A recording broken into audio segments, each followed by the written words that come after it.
실제로 사교육 기관도 기관 나름이고 대부분의 사교육 기관을 통해서 짧게 터치받은 아이들은 좋은 결과를 내진 못합니다. 학교 선생님의 도움을 받았든 부모님의 도움을 받았든 스스로 했든 그것과 상관없이 결국 좋은 결과를 만들어내는 아이들은 모든 학부모님들의 교육 고민 해결사 김쌤입니다. 우리 아이들이 어떤 상황에서 교육적으로 성장할까요? 밥을 먹고 반찬을 먹듯이 다양한 자극을 받고 그것을 또 자기 것으로 체화할 때 성장하고요. 둘째로 운동을 하듯이 목표를 정하고 그 목표를 달성하기 위해서 계획을 세운 후에 계획이 시행되도록 하기 위해서 꾸준히 온 힘을 다해 매진할 때 성장하게 됩니다. 폭발적인 성장, 인생의 전환점과 같은 성장은 후자를 통해 이루어집니다. 폭발적인 성장을 위해서 사용하는 교육적 기회가 바로 대회입니다. 이런 대회의 효과를 알기 때문에 교육청이나 국가과학기관에서 교내대회, 교육청대회, 또 전국대회를 시행하고요. 심지어는 세계대회에도 이런 목적을 가지고 수많은 학생들이 지원을 하고 그것을 통해 성장하고 있습니다. 예전에는 부모님들도 많이 기억을 하실 텐데 과학상자를 이용한 기계과학 대회도 있었고요. 또 글라이더 날리기 대회나 물로켓 날리기 대회 같은 항공과학 대회도 있었고요. 탐구 토론 대회, 또 탐구 보고서 대회, 또 과학 그림 그리기 대회, 이렇게 다양한 과학대회들이 있어 왔는데요. 과학대회가 자칫 사교육을 조장할 수 있다는 우려 때문에 조금씩 축소되다가 코로나를 맞아서 급격히 축소돼서 현재는 많은 과학대회가 사라지고 작아진 상태입니다. 대회를 통해서 아이들의 성장을 지켜보고 이끌어온 입장에서는 많이 안타깝다고 생각합니다. 현재 각 교육청에서 운영하고 있는 과학대회는 학생과학페어라는 대회가 있고요. 그 안에는 과학토론대회와 과학융합대회가 있습니다. 그리고 전통적으로 이어지고 있는 학생과학발명품 경진대회가 이어지고 있습니다. 오늘은 우리 아이들이 도전할 만한 학교 안과 밖의 다양한 대회에 어떤 의미에서 도전을 해야 되고 도전하는 것을 통해 어떤 성장이 이루어질 수 있을지에 대해서 말씀 나눠보도록 하겠습니다.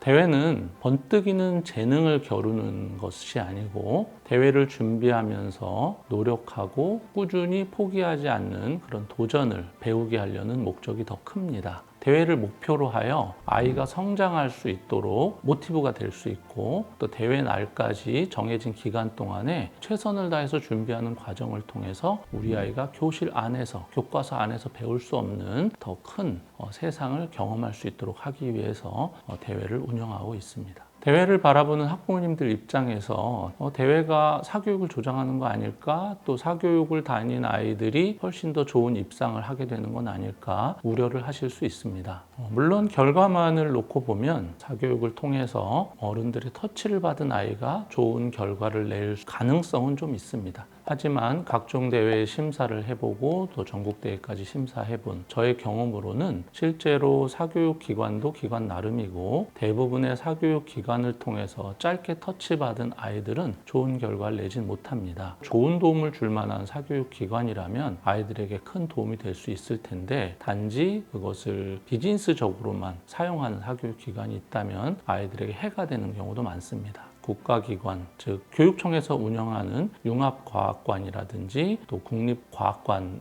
홈페이지에 들어가면 기존의 많은 대회 입상작들의 레포트들을 볼 수 있게 되는데요. 이런 정보들이 부족한 부모님들의 상황을 이용해서 기존의 레포트를 조금의 수정도 하지 않은 채로 교내 대회에 아이 이름만 바꿔서 내는 경우가 많습니다. 학교의 선생님들이 모두 이제 과학을 전공하신 분들이 아니고 과학 전문가가 아닌 경우에도 학교 행사 때문에 맡은 업무 때문에 아이들의 이제 대회에 출전한 레포트들을 평가를 하고 학교 대표를 선정하게 되는데요. 그런 부분에 있어서 정보가 좀 부족하시다 보면 레포트만을 놓고 이게 선행 작품과 동일한지 분별 못하고 학교 대표를 내보내는 경우가 있으세요. 그런 경우로 준비된 아이들이라면 그건 준비된 게 아니기 때문에 전혀 교육적으로 도움이 되지 않습니다. 과학대회? 그까짓 거 되게 쉽네. 돈 내면 다 되는 거네. 이런 인식을 아이들에게 가르쳐 준다면 얻는 것보다 잃는 게 더 많을 것 같아요. 사교육에 조금 터치를 받았든 받지 않았든 학교 선생님의 도움을 받았든 부모님의 도움을 받았든 스스로 했든 그것과 상관없이 결국 좋은 결과를 만들어내는 아이들은 포기하지 않고 꾸준히 1년이 아니라 2년, 3년 지속한 아이들이라는 공통점이 있습니다. 실제로 사교육 기관에서 대회를 앞두고 반짝 그 대회를 위한 특강을 모집하는 경우도 있는데요. 그럴 경우는 단가가 매우 비쌉니다. 그리고 몇 주, 길어야 한 달 정도 아이들 레슨을 하는데 한 번 레슨에 과거 같은 경우는 20만 원 이상씩 레슨비를 내고 아이들이 지도를 받곤 했는데요. 그런 아이들이 물론 그곳을 통해 도움을 받을 수는 있지만 단기 대회를 통해 입상할 수 있는 트릭들을 배우거든요. 근데 그것보다는 그 대회에 처음에 큰 욕심을 버리고 참여하면서 경험치를 쌓고 다음 해에 동일한 대회를 또 나갔을 때 아이가 노하우나 경험치로 인해서 보다 성숙한 모습을 보게 됩니다. 그리고 그 다음에 또 참여하면 학원에서 가르쳐주지 않는 그 이상의 커다란 성장과 탐구 능력들을 배울 수 있기 때문에 지나치게 대회들에 대해서 색안경을 끼고 보시지 않아도 되지 않을까 싶습니다.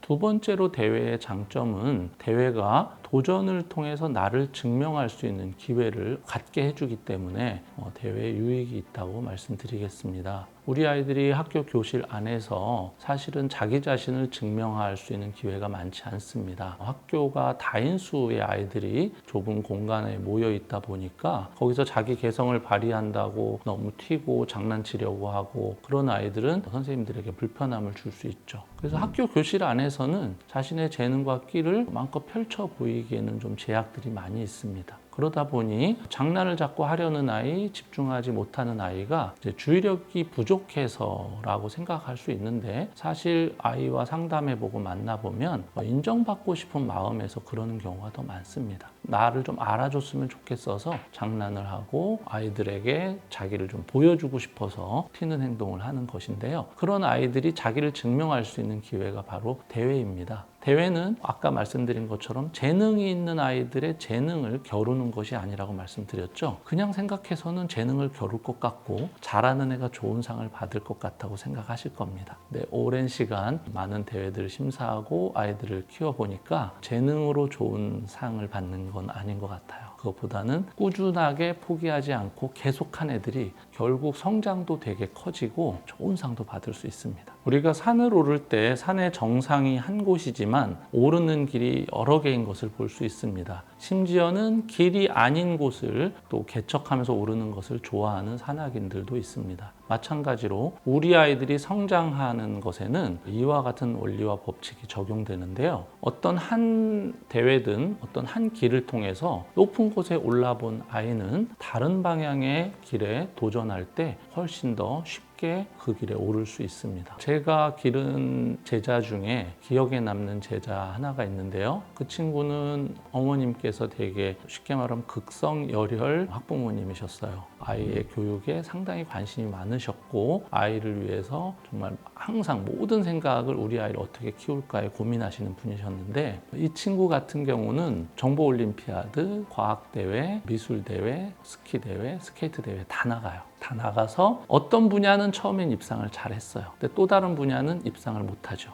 그런데 제가 그 부모님과 그 친구를 높이 샀던 것은 그 다음 해에도 자기가 좀 낮은 등위를 받은 대회에는 계속 나가더라고요. 근데 대부분 우리가 잘하는 대회만 계속 나가잖아요. 근데 한번 정상에 올라봐서 그런지 이제 못하는 대회 도장 깨기 같이 계속 하는 거예요. 제가 가장 충격을 받았던 건 이 친구가 하다 결국 독창 대회를 나왔습니다. 노래를 잘하는 애가 아니었거든요. 노래라는 거는 짧은 기간 안에 레슨으로 되지 않는데 독창 대회를 나왔어요.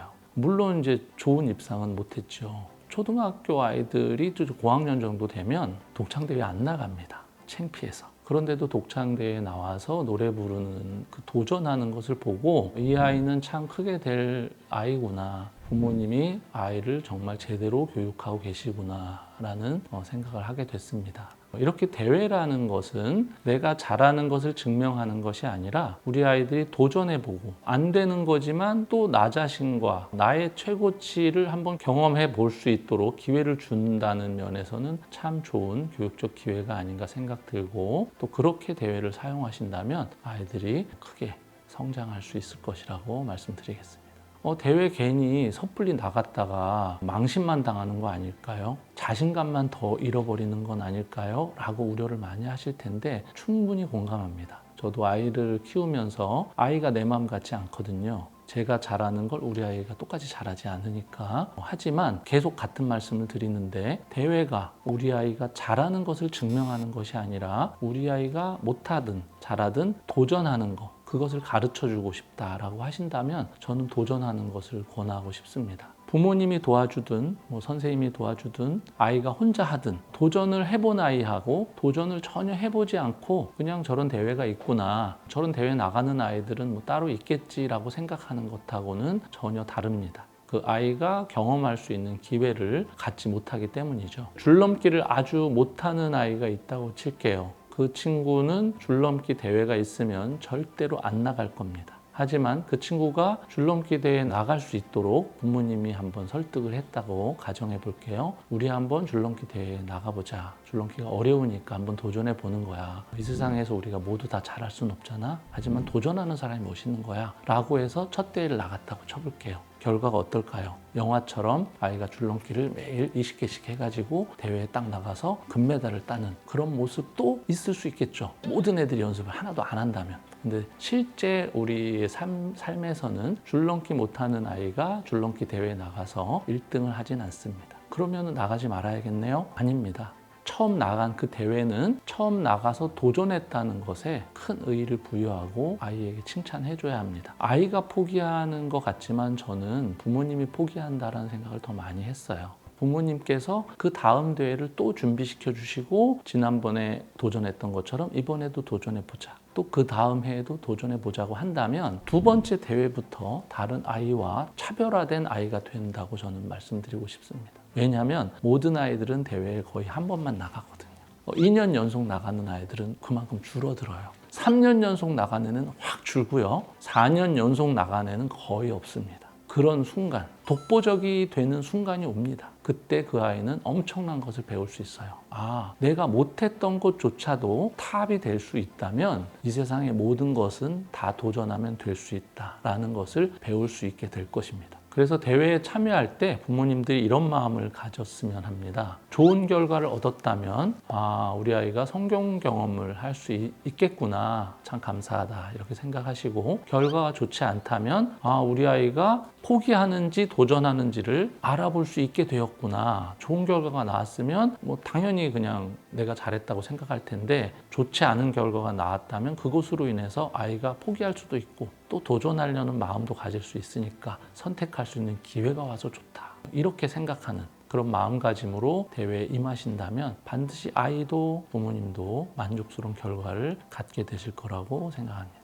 실제로 저는 학교 대표나 반 아이들 이렇게 지도할 때 의외로 아이가 준비한 것보다도 좋은 상을 받는 경우가 있습니다. 그러면은 저는 조금 장기적으로 볼 때 걱정이 더 돼요. 사실은 첫 대회는 큰 상을 안 받는 게 더 좋거든요. 첫 대회는 한 장려상 정도 아니면 참가상 정도 받고, 두 번째 대회에서 장려상이나 우수상, 세 번째 대회에서 최우수상 받는 아이들이 훨씬 성장이 빠릅니다. 근데 첫 대회에서 갑자기 로또 복권 맞듯이 금상 받아버리면 두 번째 대회 때 그 기준이 이미 높아져 버려가지고 그걸 뛰어넘는 노력을 해야 되는데 대부분 또 노력을 안 하거든요. 그러면 두 번째 대회에서 포기합니다. 에이, 해도 안 되네, 이렇게 되는 거예요. 그래서 첫 대회 때 좋게 상을 받으면 겸손하게 내 능력보다 더 좋게 받았구나, 다음에는 진짜 이걸 유지하려면 더 노력해야지, 이런 마음을 가지면 더 좋고요. 처음에 좋은 등위가 안 나왔다면 당연한 거다. 하지만 이게 두 번, 세 번 계속 지속될수록 성장할 것이고 더 노력하는 게 뭔지를 배울 수 있겠다. 그리고 나보다 더 등위가 뛰어난 친구들은 어떻게 했는지 한번 보고 배울 점은 배우고 이러면서 성장하는 것이죠. 부모님들이 이렇게 생각할 수 있어요. 아니, 공부하기도 바쁘고 수학 가르치고 영어 가르치도 가르치기도 바쁜데 무슨 과학대회냐, 과학대회 준비를 언제 또 시키냐라고 생각하실 텐데, 과학대회를 위해서 일상의 삶과 또 다른 어떤 에너지를 쏟는 것은 좋은 과학대회 참여가 아닙니다. 과학대회에서 정말 좋은 주제는 일상 속에 있는 주제여야 해요. 우리 아이들이 집에서 공부만 계속 하나요? 밥을 먹기도 하고 사슴벌레도 키우고 어항에서 물고기도 키우잖아요. 그런 일상 속에서 좋은 주제를 찾아내는 거예요. 제 제자 아이가 사슴벌레를 집에서 키웠어요. 대부분 이제 초등학교 아이들이 이마트나 이런 마트에서 파는 그런 생물 키우기 키트를 부모님이 이제 사주면 키우는 계기가 되잖아요. 그래서 이제 키우다가 사슴벌레가 잘 자란 거예요. 그래서 번식하고 새끼를 낳았는데 또 거기서 또 번식하고 운 좋게 이게 잘 자란 거죠. 이제 대부분의 집은 그냥 키워요. 그런데 이 집에서는 그냥 키운 게 아니라 일주일마다 계속 사진을 찍었어요. 그래서 1년치 사진을 찍은 기록을 가지고 보고서 대회를 그렇게 냈는데, 어쨌든 안타깝게 큰 상을 못 받았어요. 1년 대회를 준비했는데. 그러면 대부분 어떡합니까? 상을 못 받았으니까 에이, 사슴벌레는 안 되겠구나 하고 포기를 할 텐데, 2년째 한 거예요. 대부분 사슴벌레를 3개월이나 6개월 관찰한 레포트는 많은데 2년을 관찰한 레포트는 거의 전국에서 보기 어렵거든요. 그래서 상당히 높은 대회에 상까지 받게 되었습니다. 제가 말씀드리고자 하는 게 어떤 말씀이신지 아시겠죠? 그러니까 대회의 목적은 우리 아이의 재능을 겨루는 게 아니에요. 도전하는 것을 겨루는 것이고, 포기하지 않는 아이를 겨룬다고 사실 말씀드릴 수 있습니다. 또 그것을 통해서 아이들이 배울 수 있고요.